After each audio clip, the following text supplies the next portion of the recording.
I'm really grateful for cancer. Yep. There's no other way to look at it. No other way to deal with it. You have to flip it. Otherwise, we go through life saying it's not fair, it's not fair, it's not fair. Welcome to the Bucket List Life Podcast with Trav Bell, the world's #1 bucket list expert. Bucket List Life's mission is to help you get off the treadmill, stop Groundhog Days, hack your habits, and live a regret-free life. Because we know life's way too short not to live your bucket list life. So please welcome your host, Trav Bell, the Bucket List Guy. Hey Bucket Listers, welcome to another episode of the Bucket List Live podcast. I'm super stoked that you're here once again, and this is another solo episode. I think it's my third solo episode, and this is going to be really personal. So let's get into it. It's about my best mate, Cam. Cam, as you'll hear from this, that's Cam right there. If you're actually watching this on YouTube, and if you are, please subscribe and leave a comment. Love to hear these comments. And by the way, thank you so much. Before I get into it, thank you so much for your comments. We're getting episode on episode, we're getting more and more feedback. I'm getting sent direct messages, words of thanks from really random people that are listening to the podcast and watching the podcast also on YouTube. So again, like, subscribe, comment, love, heart, thumbs up. You know what to do. We sent an email yesterday about leaving a review on Apple Podcasts. That really helps the algorithm, helps us, be found by other people that may need to hear about this bucket list life stuff. So if you've done that, thank you very much. Really, really appreciate it. So grateful. And these solo podcasts have been really well received. And here I was if you go back to the first one, solo episode number 1, I was super nervous in doing these solo episodes, but because of you, I've now got the courage. Well, a little bit more courage to do these. It's not such, there's not as much friction involved in me doing these solo episodes anymore because they've been so well received. And they're the ones that a lot of people have been talking about. Plus the guests, but guests have been amazing. We're getting better and better guests as well. So let's get into it. This story right here, and this document that I am holding, this handwritten document that I'm holding right now, is all about Cam. Cam passed away. As I said, he was my best mate. We knew each other for about 6 years. And as you'll see in this document that I'm about to read out, that I was, apart from his family, and then one other friend, it was Teresa, myself, and his family who gave speeches at his funeral. Cam and I lived his bucket list for a solid 7 years. And why? Well, when I met him, as you'll hear, he already had stage 4 brain cancer. He lived 6.5 years past his original use-by date. And those who are old schoolers in my tribe who used to come to my live events down here in Melbourne, used to run these, when I became the bucket list guy for 4 years, I was running like these bucket list boot camps, kind of like retreats, and we'd go around the world together as well and go on, really cool bucket list trips. So we went to Machu Picchu, we did Kokoda.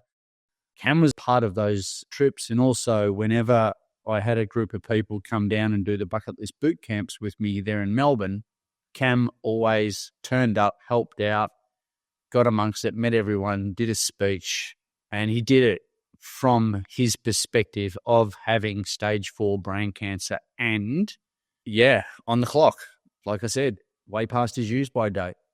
So I've got 2 keynotes that I deliver now. And my first keynote is about, really about my book, going through the My Bucket List Blueprint, the reverse bucket list stuff, and also the squares that you might be familiar with, to give everyone a sense of hurry up, a sense of work to live, not live to work, and to stop waiting until someday or the perfect time. as a speaker, you've got to go in there and disrupt. You've got to get people off their ass. You've got to motivate, or I don't really like the word motivate. You've got to really inspire people to think differently. You've got to disrupt. You've got to give them another perspective over their life, right? Otherwise, there's no value in you as a thought leader, as a speaker, or as a coach, right? So I do ruffle some feathers when I go speak. That's my first keynote. The second keynote involves this speech. I literally read it out in front of everybody. This is the speech that I wrote and then delivered at Cam's funeral. So I'm going to take this opportunity to read this out. And I got to remember the first time I delivered this second keynote, including this speech, it was all in front. It was with a company called GoBundance, which is a group in America, did that session down in Dallas. And it was a room full of guys, about 300 guys in the audience. And some of you might be, watching and listening to our GoBundance buddies, Go Bros. And it's just was a room full of guys being vulnerable. And I was up the front delivering my closing keynote, including this. And I was a fucking mess delivering this for the first time. I'm a little bit better now because I've done it a few times, but I hadn't read this out really since the actual funeral. So it buckled me, and it certainly buckled everyone else in the room. There wasn't a dry eye in the house, and we were okay with that. As men, as about 300 men in the room, we were okay with that. All right? So strap yourself in. I'm going to read this right now, and as you can see, this is literally the booklet from his funeral. There's Cam. By the way, he died at the age of 41. The cool thing about Cam, and don't get me started, what fucking legend he was, that he was like a 4th Dan black belt. So wherever we went around the world doing bucket list things together, and I went to like Burning Man with Cam. We partied. You'll hear about that in this speech. We did Machu Picchu. We did Kokoda. We did a variety of different things really it was about him living his bucket list. And I went along for the ride. So suffice to say that when I go deliver my bucket list speeches, right, and the whole philosophy of my bucket listology, if you call it, I'm so present, and I so remember Cam. Like he just channels through me when I'm delivering. He really does. And that sounds really cheesy and a bit woo-woo, but I just imagine like what would Cam say and what's Cam's philosophy? Here's the thing. He had stage 4 brain cancer, which is pretty gnarly, pretty full on, very full on, in fact. It's a death wish, right? But he never bought into it. As horrific as it was, as much chemo and radiation that he went through and the therapies that he went through, he never bought into it. And I think that was a massive contributor to him living way past his original use-by date. Now, he's a pretty damn good public speaker. They wanted him to speak at cancer conferences. They wanted him to speak at meetups, at groups, at support groups. Nah. He denied them all. He's like, why do I want to sit around in a room and talk about the inevitable? Why do I want to talk about, death and get really sad? He believed that it would make it worse if I did that. What does that say? So he chose the opposite to that. He chose to just go live his life. And he's been given a use-by date. So time was ticking. So there's always a sense of hurry up. For me and for you listening and watching this, let's act as if. Let's act as if we've got the same kind of diagnosis. That's honestly how I live. That's honestly how I feel. And I'm reminded every time I bring this up and bring Cam out and the speech and everything, I'm reminded again and again and again to go live my list before it's way too late, because Cam would have given his last breath to do. He's my reminder. A lot of people don't know this about me, and certainly about the influence that Cam had on my life and continues to have, to this very day, until the day I die. True. So there he is. He's doing his, so he was acrobat. So what I was going to say about his karate, 4th Dan black belt. So wherever we travel around the world and the situations that we got in, I always knew that Cam was he's only a little guy. He's a 4th Dan black belt. He's fucking lethal.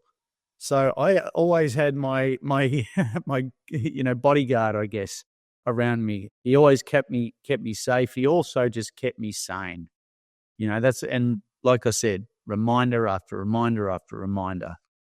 So when I'm on the treadmill of life, feel like I'm sleepwalking through the life, having a sad day, depression, Cam. What would Cam say? And I know straight away, and then my day would be better. Real simple. You've probably got your own examples around you. You've probably got your own Cam around you. If you Google glass half full person, you'll probably see him right there. So without further ado, let's get into it. So I delivered this speech in 2019, April 2019. There's a few pages here. Settle yourself in. Here we go. Now, there's kids in the room. There's his parents in the room.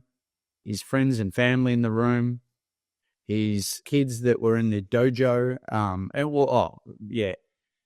By the way, Cam set up a karate program, self-defense, because he was bullied as a kid. That's why he got into, karate, self-defense, martial arts, became lethal. And I talk about a legacy. What Cam did, he set up a superhero program for kids to help them feel confident so they wouldn't get bullied like he did. And talk about a legacy. So he had a bunch of dojos around Melbourne, and his superhero program is still going to this day. It's fucking awesome, So, yeah, talk about legacy. All right. Every night before I go to sleep, the last thing I do is write 5 gratitudes. I built this into my daily routine about 7 years ago after I went through a sad patch in my life. So the rules of writing are that you're not allowed to ever repeat your gratitudes. So if you write, I am really grateful for my family, well, you're not allowed to say it again. Doing it at the end of the day causes you to reflect on the day that was. 3 is easy. 5 forces you to really think. What brought me happiness today? I'll be doing them tonight too. Tough task. I'm at a funeral today. I'm doing a speech at the funeral. And the funeral is for my best mate, Cam.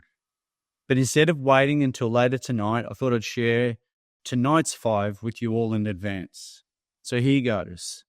1, I'm really grateful to Cam's family, Nate and Teresa, for the opportunity to speak today.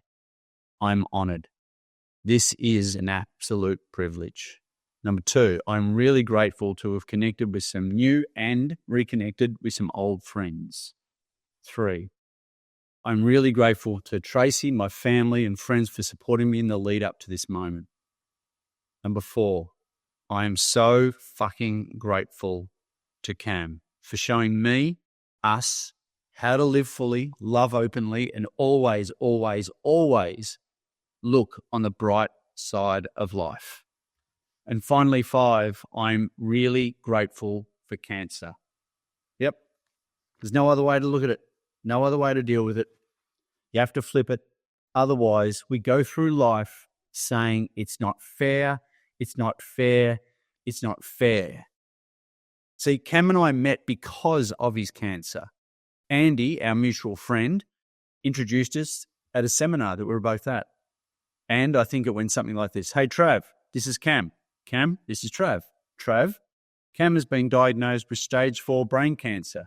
Cam, Trav is a speaker and runs around the world as the bucket list guy. Then I said something embarrassed to share, but I will. I said, how many stages are there? Cam said 4.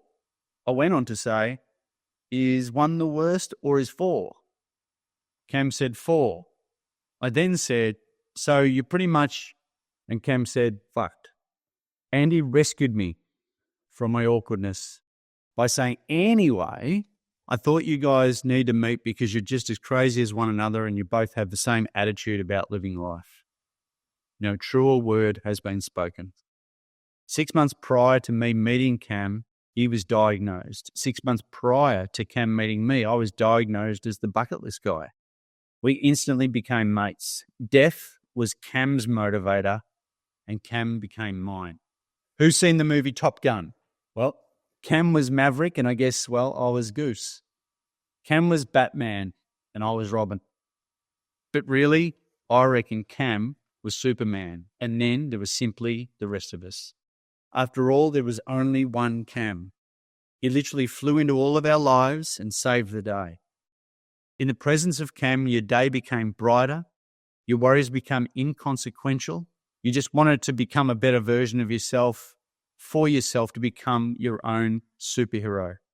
This was Cam's mission and will continue to be his legacy. It's up to each and every one of us to put our capes on and to become the superhero that Cam wants us to be.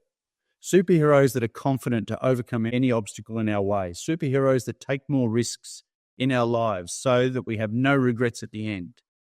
A Cam superhero loves and is really present to those around them. A Cam superhero is also someone who is acutely aware of time and what they have left. A Cam superhero pays it forward by helping other people to become superheroes too. Talking about time, our most valuable resource, Cam decided to share some of his with me and with you too. How precious is that? It makes you question, how am I going to spend mine and with who? We all have the power to choose. For me, it was the high altitude breathlessness high five on the Inca Trail en route to Machu Picchu for my 40th birthday. It was also the time when we were stuck in the mud up to our waists on the Kokoda track and laughing our heads off.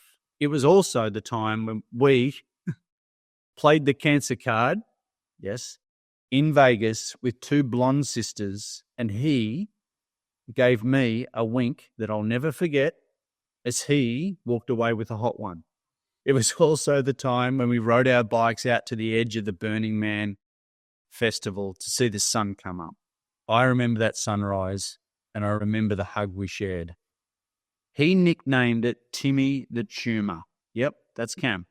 Initially, they gave him 6 months. He lived 7 years past his use-by date, his original use-by date. Cam earned a black belt for survival by being in the top of the top percentile for his type of cancer. Would we expect anything less? Come to think of it, who else would convince their brother and sister last year to take them and his wheelchair to one of the most inhospitable remote islands in the world, being Tanner Island in Vanuatu, to see a live volcano erupt? Yep, Cam does. Actually, who else encourages his mates just 3 weeks ago to go rock out at a Prodigy concert? We did. True. The second last time I saw Cam was him, full wheelchair, headbanging, doing the horns. Who does that? Cam does. Cam never wanted pity. He was never a victim. Shit happens, he'd always say.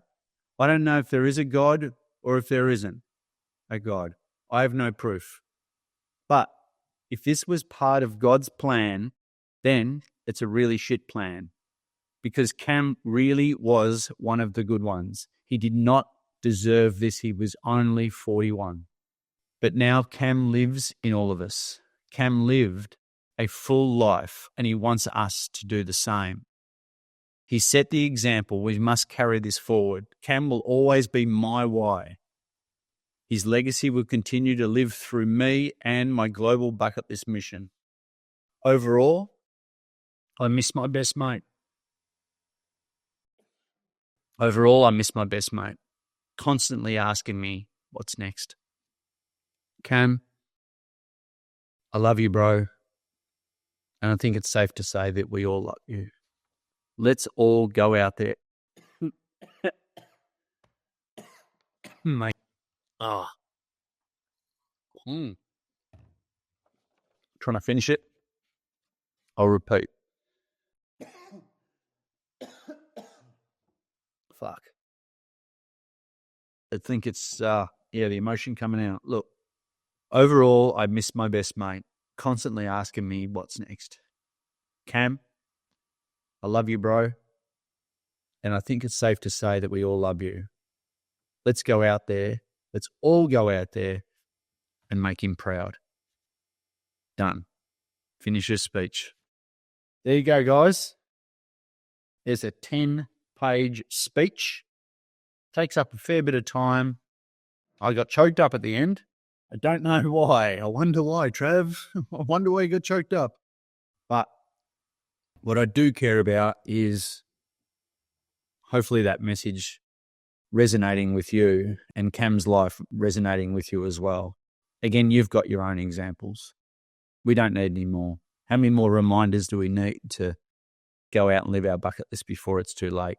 Cam was all about living a regret-free life, not waiting till someday, the perfect time, to come around, because there ain't one, and someday ain't a day of the week. So thanks heaps, Cam. Damn it. There, I'll try to put on a brave face. And that's how it goes. So, yeah. Go live your life. Go live your bucket list life. Hopefully this helps. All right.